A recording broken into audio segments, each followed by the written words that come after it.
we have spoken a lot about habits in our previous episodes. We'll link them down below if you want to go watch them. They're one of our first episodes. But just an overview of what a habit actually is. We'll pop a really helpful diagram right here on the screen. So a habit is essentially a repeated behaviour in a consistent context until it becomes automatic. And according to research, around 40% or more of our daily behaviours are actually habitual. So whether that's, brushing your teeth, making your bed in the morning, when you have breakfast, when you have your coffee, they're all still habits, good or bad.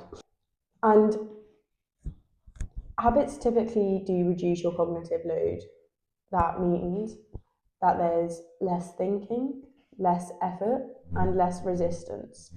So the diagram I was talking about, it's a little loop-de-loop, where it's the cue goes to the routine. So you have a cue or a trigger that then attaches to a routine, which is the actual habit, which then goes to the reward, which is your expectations or whatever you do for that habit to be a good one or a bad one. Like smoking is a habit, but you get the reward of the nicotine rush. Don't smoke.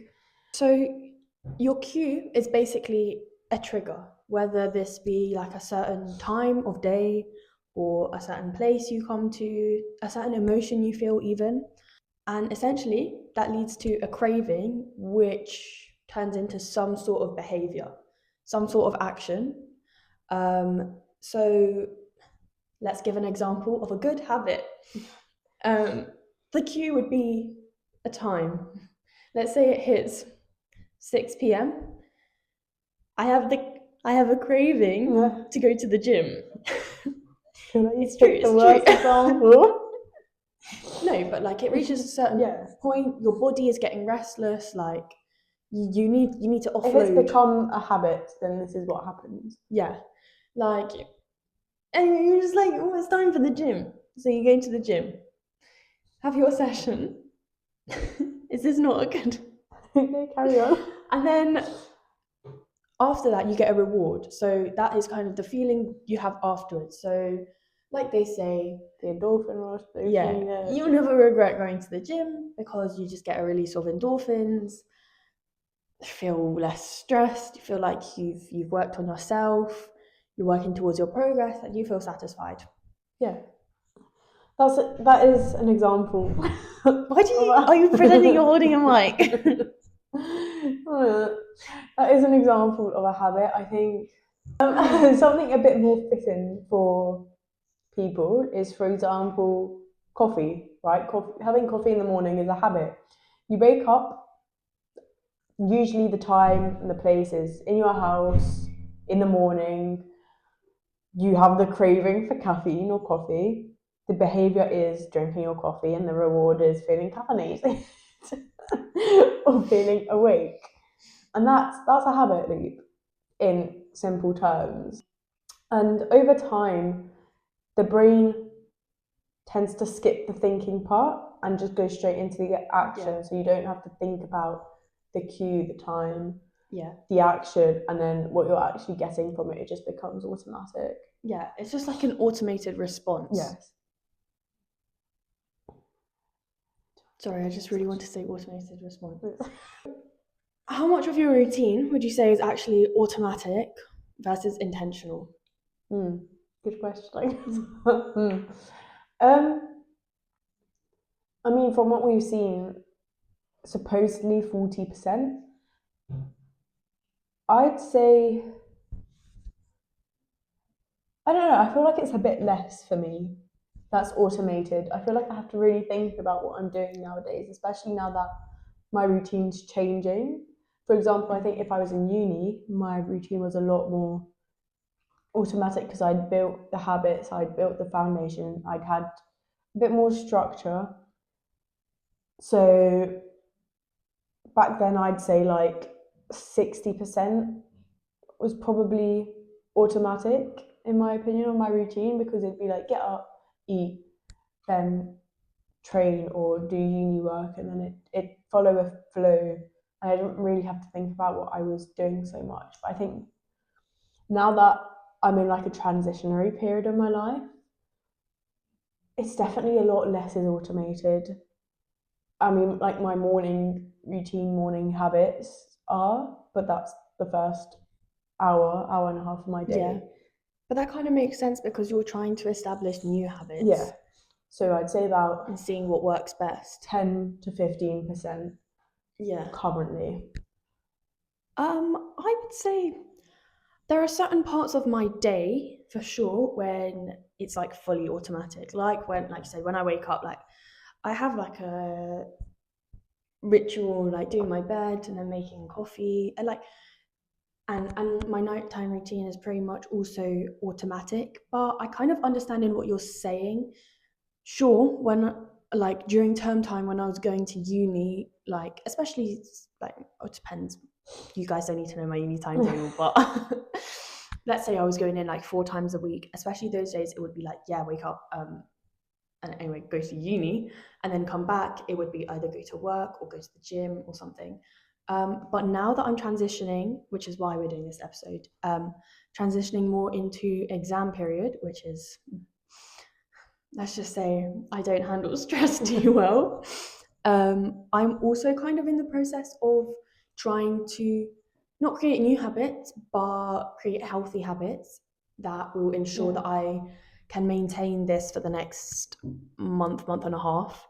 So I would say, yeah, for me now, maybe it's more like 50-50.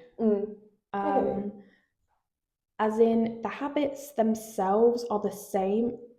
It's more, The cue. yeah, I'm trying to be more intentional with Mhm. the cue, like the time, The place. the place. Yeah, exactly. I get that. I think actually thinking back, something that I've realised is really automatic is even if I don't want to go to the gym and I don't feel like it, as soon as I step foot in the gym, I go straight to my warm up and I don't even think about it. Like my brain sort of switches off, and that's become so automatic that like I don't think about not wanting to be in the gym. Like I don't have that period where I'm just like, for example, at home, I'm more likely to sit and like debate whether or not to go to the gym. But as soon as I'm in the gym, I like those thoughts go and I get straight to training.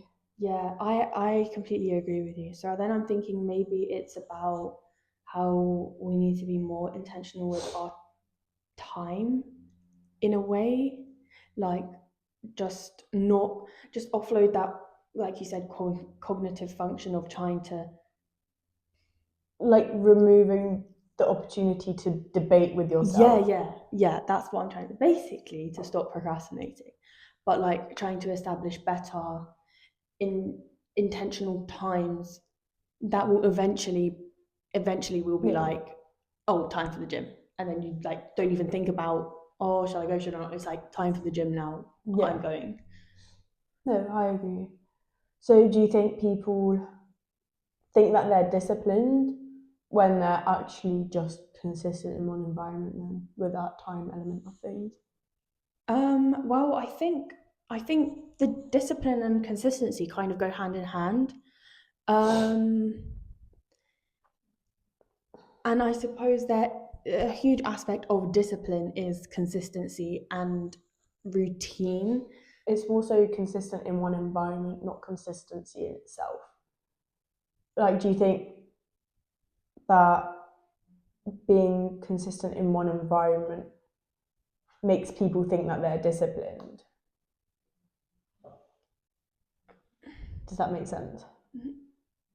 What do you mean by in one environment? So, like, if you've built up the cues to be for your particular environment, say your home, you've built in cues where like your coffee machine's in one place, then you've laid out your gym clothes or whatever, you've got a workstation set up. If you remove that environment from someone, do you think that they'll still be disciplined and consistent in another environment? Or do you think it comes down to actually creating that space to be consistent and then that leads to discipline? I think for sure it's creating the space to be consistent. I see what you're saying. And in a way, yes, it is discipline, but probably more so already automated. If you're able to then like translate that routine into a different environment, I would say like that's more of a discipline aspect. But then eventually that is also going to become routine, same thing, and it's not going to be so much discipline as consistency. Yeah.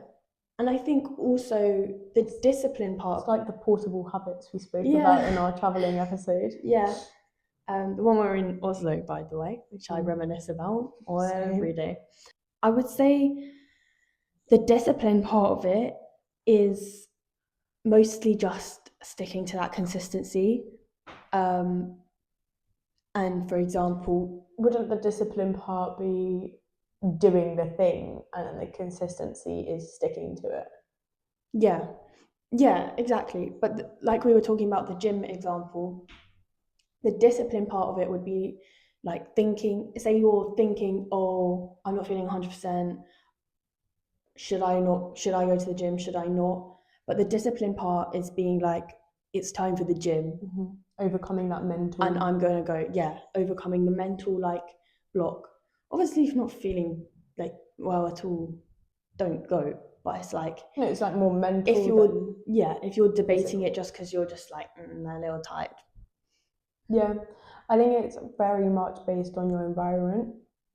That's actually a good thing because that means that anyone can be quote unquote disciplined, externally disciplined, if that makes sense. Like you can seem disciplined if you can create your environment and your cues, your triggers to be best serving to you to then lead you to being so consistent. So it's actually a good thing.